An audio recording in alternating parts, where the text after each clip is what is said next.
তুমি কে আমি কে, রাজাকার রাজাকার, তোমার বাবা আমার বাবা রাজাকার রাজাকার। তার মানে তারা নিজেদেরকেই রাজাকার হিসেবে পরিচয় দিল। আমি তো তাদের রাজাকার বলিনি।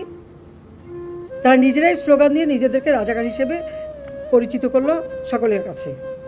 এবং এটারই প্রতিবাদ প্রত্যেক শ্রেণী পেশার মানুষ কিন্তু করেছিল, সকলেই।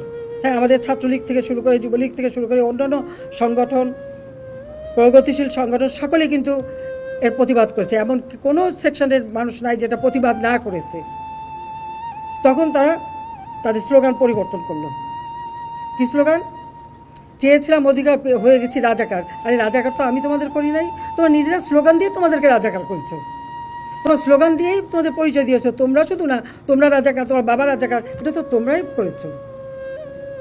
এটা কোন ধরনের কথা? একটা মানলে আরেকটা, আরেকটা মানলে আরেকটা।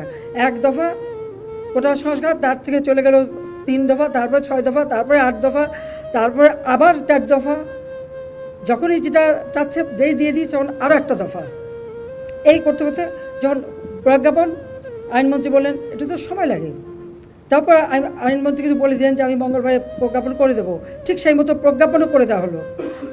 প্রজ্ঞাপন যখন পেয়ে গেল, তারা যা চেয়েছিল তার থেকে বেশি, তাদের 90% ছিল, 93%। আর মুক্তিযোদ্ধা ছেলে মেয়ে সন্তান লেখা হলো।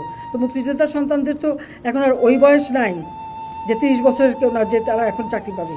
তার মানে ওই যে 5% সেটাও তারা পেয়ে গেল, তাতেও তারা তৃপ্ত না। তখন আবার আসলো সে 8 দফা থেকে 4 দফা আনতে হবে। এটা কি বাধ্য হলাম আমরা? যখন চারিদিকে এভাবে আগুন, এই টেলিভিশনে যখন আগুন লাগলো, এখানে হাজার হাজার লোকের টেলিভিশন আক্রমণ করছে। ফায়ার ব্রিগেড আসলো, ফায়ার ব্রিগেড গাড়ি জ্বালালো, ফায়ার ব্রিগেড ঢুকতে দেবে না, পুলিশ সব কাউকে ঢুকতে দেবে না, তাদের উপরে হামলা হলো। আগুন দাও দাও করে জ্বলছে, তখন আমি হেলিকপ্টারে করে পানি দিলাম যে অন্তত এইভাবে পুড়ে যাচ্ছে সব, হেলিকপ্টার থেকে পানি ছাড়ো। কারণ আমরা এরকম অগ্নি নিবানোর জন্য অনেক জায়গায়, এবং যে সমস্ত বিল্ডিংয়ে আগুন দিয়েছিল, অনেকে ছাদে যে হাহাকার করছিল, আমরা হেলিকপ্টার দিয়ে তাদেরকে উদ্ধার করেছি। সেই নারায়ণগঞ্জে কাঁচপুর থেকে নিয়ে শুরু করে বিভিন্ন জায়গায় হেলিকপ্টার দিয়ে দিয়ে কিন্তু আমরা মানুষকে উদ্ধার করে তাদের যান বাঁচিয়েছি।